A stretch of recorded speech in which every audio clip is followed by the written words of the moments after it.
Salut à tous, j'espère que vous allez bien et que votre entourage se porte bien.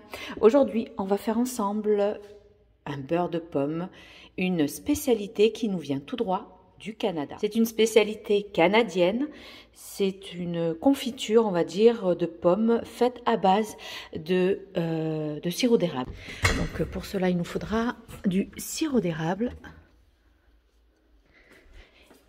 Alors, il nous faudra des pommes golden ou toute autre pomme que vous avez chez vous, du sirop d'érable, de la vanille ou un sachet de vanille et du beurre.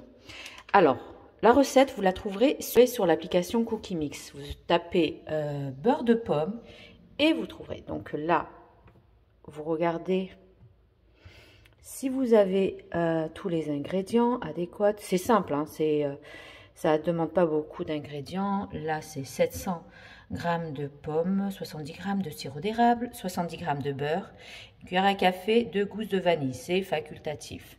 Bref, alors nous allons commencer.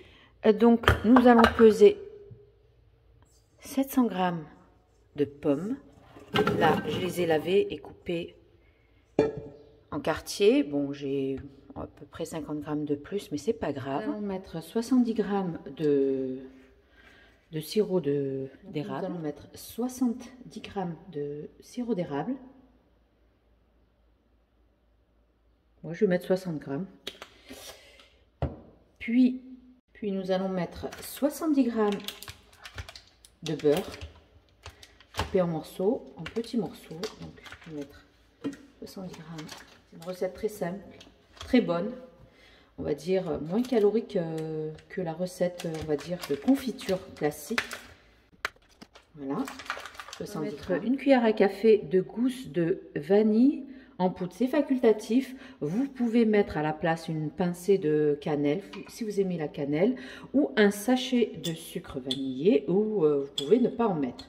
Moi, je vais mettre ma vanille liquide que j'ai faite moi-même. Donc, moi, je vais rajouter 10 g à peu près. C'est l'équivalent d'un sachet de sucre vanillé. Voilà. À la place, là, ils nous disent à la place du gobelet, on va mettre le panier de cuisson. Voilà, comme ceci, pour éviter les projections. Du coup, on va faire 30 minutes. On va compter 30 minutes.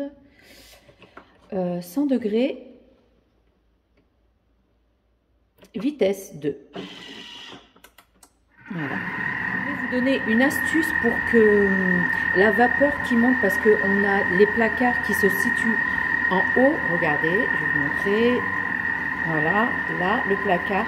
Pour qu'on évite de faire la vapeur et tout, que ça puisse rentrer dans les placards, on va utiliser le couvercle qu'on va mettre à l'encoche, placer comme ceci, et ça va éviter que la vapeur puisse monter et s'infiltrer dans nos placards.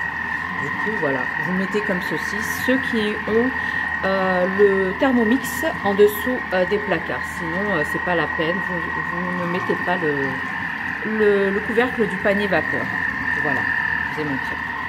Nous allons passer au mixage. On va voir à l'intérieur. Quand vous prenez votre couvercle, toujours d'avant en arrière. Voilà. Maintenant, nous allons mixer tout ça. On va mixer. On va faire 1 minute, 1 minute 30. On va faire 1 minute 30. Vitesse 7.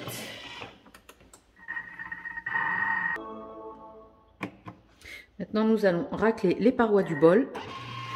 Comme je vous dis à chaque fois, d'avant en arrière. Voilà, on racle les parois du bol. C'est très chaud, faites attention, c'est brûlant. Et voilà, on obtient un beurre de pomme. On va les transvaser dans des bocaux stérilisés. Et ça se garde très bien au frigo environ 2 à 3 semaines.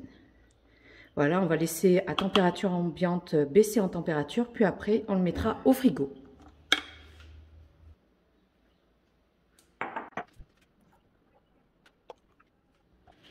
Voilà, j'ai obtenu 2 pots et demi, sachant que celui-là est plus grand que l'autre, que les 2 autres. Donc, on va laisser comme ça totalement refroidir avant de mettre le couvercle pour qu'on évite la condensation dans le couvercle.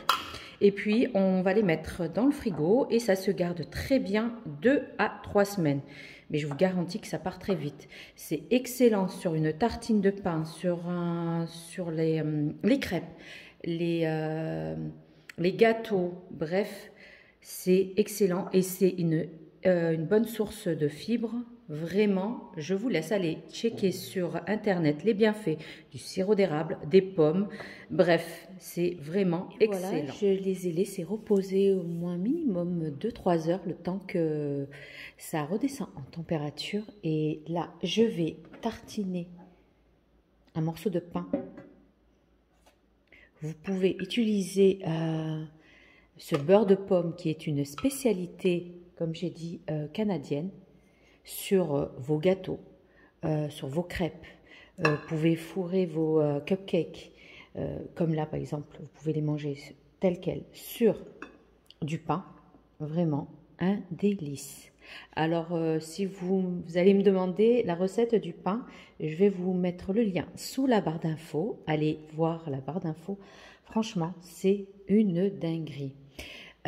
Donc voilà, nous arrivons maintenant à la fin de notre vidéo. J'espère que cette recette vous a plu, que vous allez la tester. C'est une excellente alternative aux confitures qui sont parfois trop sucrées et aussi une alternative aux compotes. C'est un goût, en fait c'est comme de la compote mais on va dire en plus mieux. Bref.